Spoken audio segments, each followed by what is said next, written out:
आज 9 अगस्त है। आज के दिन ही विश्व आदिवासी दिवस के रूप में मनाया जाता है।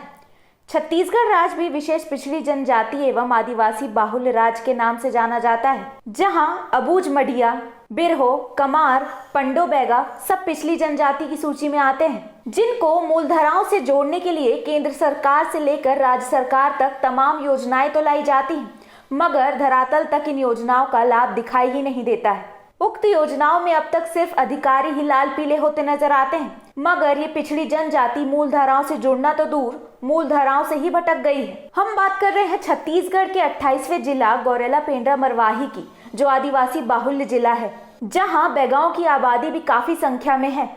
मगर छत्तीसगढ़ राज्य बनने के बाद से अब तक यहाँ बैगा आदिवासी अपनी मूलभूत जरूरतों के लिए दफ्तरों के चक्कर काटते नजर आते हैं। महत्वपूर्ण बात यह है कि मानव विकास से लेकर आधुनिक विकास के कई पहलू हमने पार किए हैं, मगर ये जनजाति आज भी वही खड़ी है जहाँ से इन्होंने शुरुआत की थी।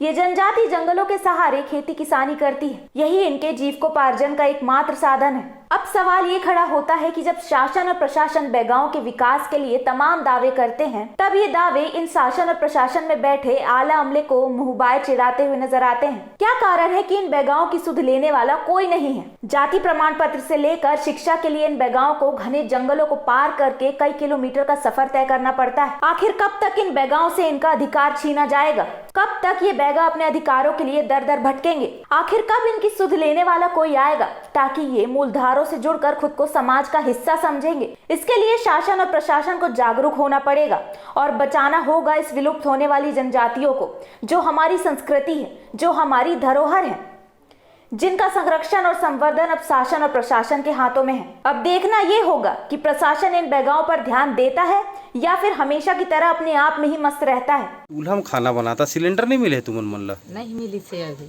काबर नहीं मिले? अब पता नहीं, सास में नहीं दई से तब कैसे न करी था।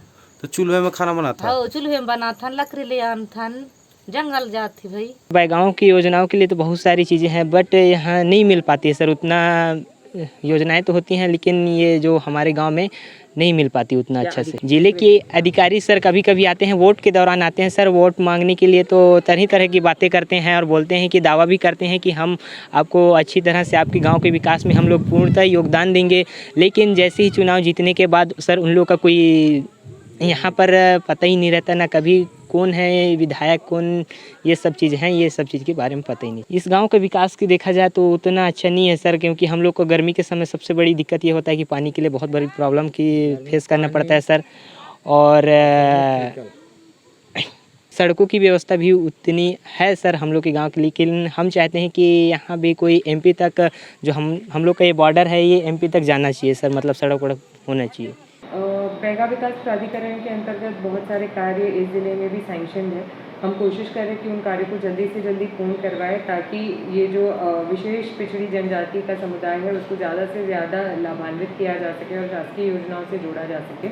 इसके अलावा वर्तमान में जो राजीव गांधी किसान न्याय योजना लागू की है प्रदेश सरकार ने, उसके अंतर्गत जितने भी बैगा और अन्य अनुसूचित जनजाति के लोग हैं उनको उनकी पारंपरिक खेती के लिए कोदो कुटकी का बीज हो गया या अन्य कोई बीज की आवश्यकता है तो वो बीज भी हम उपलब्ध करवा रहे हैं। कोदो कुटकी का बीज बैगाओं के लिए ऑलरेडी हम लोग प्रोक्योर कर चुके हैं और उन तक पहुँचा भी दिए हैं।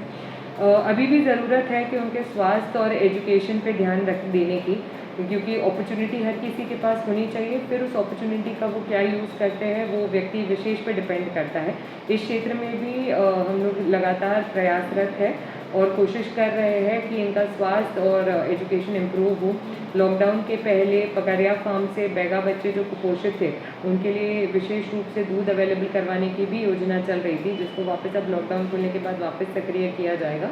तो लगातार हम भी प्रयासरत हैं और प्रदेश सरकार की भी यही मंशा है कि उनको विकास के सभी आयाम मुआयजा करवाया जाए। TCP 24 के लिए पेंड्रा से अभिषेक गुप्ता की रिपोर्ट।